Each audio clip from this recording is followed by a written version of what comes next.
2011 జనాభా లెక్కలతో నియోజకవర్గాల పునర్విభజన అన్యాయం. పూలే సో జయంతోత్సవంలో బట్టి విక్రమార్క ఈ విధంగా తెలియజేశారన్నమాట.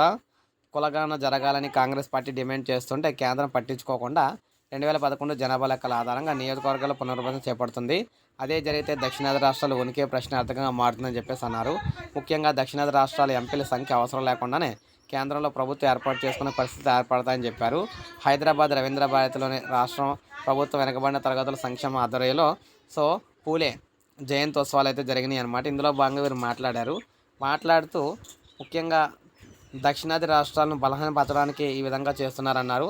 తెలంగాణ రాష్ట్రం పన్నుల రూపంలో రూపాయి చెల్లిస్తే 37 పైసలే తిరిగి వస్తుంది. బీహార్ వంటి రాష్ట్రాలు ₹1 చెల్లిస్తే ₹6.53 వస్తుంది.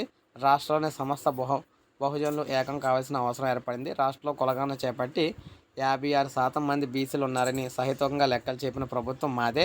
రాబోయే రోజుల్లో బీసీ సప్లైన్ అమలుకు ముఖ్యమంత్రి రేవంత్ రెడ్డి చర్చిస్తాం. పూలే ఆశయాలు ఆలోచనలు ఈ ప్రభుత్వ పథకాలు అమలు చేస్తుందని చెప్పేసి అన్నారు. ఎట్టి పరిస్థితుల్లో మనం చూసుకున్నట్లయితే నియోజకవర్గాల పునర్విభజన అనేది సహేతుకం అయితే కాదని, ఏదో ప్రతిదీ కూడా 2011 జనాభా లెక్కల ప్రకారం చేసినట్లయితే ఎట్టి పరిస్థితుల్లో ఒప్పుకోమని చెప్పేసి, తెలంగాణలో నియోజకవర్గాల పునర్విభజన మంచిదైనప్పటికీ కూడా సీట్లు అయితే మనకు పెరుగుతాయి. 170 చిల్లరకి అయితే పెరుగుతాయి అన్నమాట 119 నుంచి. అయినప్పటికీ కూడా మరి అవి అన్యాయం జరగకూడదని చెప్పి కోరుతున్నారు. సో ప్రతి ఒక్కరు ఒక లైక్ చేయండి. అందరికీ తెలిసి సబ్స్క్రైబ్ చేసుకోమని ఛానల్ సబ్స్క్రైబ్